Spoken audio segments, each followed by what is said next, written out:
ఒక sincere officer కథనే. దేశ రక్షణ అందుకు సంబంధించిన ఆపరేషన్స్ ఎయిర్ ఫోర్స్ వైపు నుంచి ఎలా జరుగుతాయనేది చూపించడంలో దర్శకుడు కొంతవరకు సక్సెస్ అయ్యాడు. యుద్ధ విమానాల విన్యాసాలను అలా పక్కన పెడితే హీరోపై అధికారుల హడావిడి తప్ప మరేమీ కనిపించదు. హీరో ఆవేశం, హీరోయిన్ నచ్చచెప్పడం అంతే.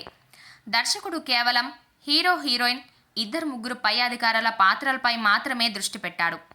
హీరో వైపు నుంచి కానీ హీరోయిన్ వైపు నుంచి కానీ ఫ్యామిలీస్ కనిపించావు. అలాగే ఆ రెండు పాత్రల ద్వారా ఇచ్చిన రొమాంటిక్ టచ్ కూడా నామమాత్రమే. హీరో ఫ్రెండ్ యష్ అభినవ్ గోమాటం, రుహాని శర్మల పాత్రలకి ఎలాంటి ప్రాధాన్యత ఇవ్వకుండా అలా వదిలేశారు. ఇటు తీవ్రవాదుల వర్గం నుంచి కానీ అటు పాక్ ఆర్మీ వైపు నుంచి కానీ బలమైన విలనిజం లేకుండా పోవడం నిరాశను కలిగిస్తోంది.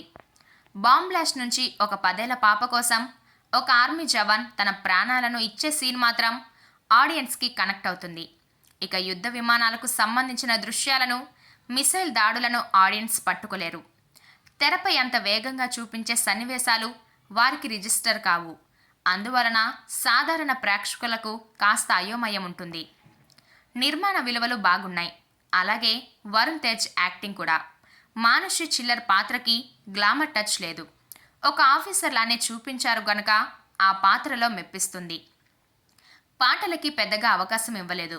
మిక్కీ చే మేయర్ బాణీలు గుర్తుండేలా కూడా లేవు. హరికే వేదాంతం కెమెరా పనితనం బాగుంది. మంచుకొండలకి సంబంధించిన లొకేషన్స్ను తెరపై ఆవిష్కరించిన తీరు ఆకట్టుకుంటుంది. Naveen Nooli editing okay.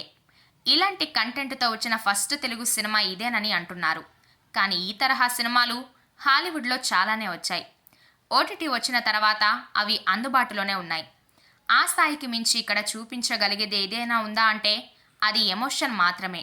ఆ ఎమోషన్ ఏ వైపు నుంచి కూడా దర్శకుడు కనెక్ట్ చేయలేకపోయాడు. తెరపై అలా యుద్ధ విమానాల విన్యాసాలను చూస్తూ కూర్చోవడం అంటే కష్టమే.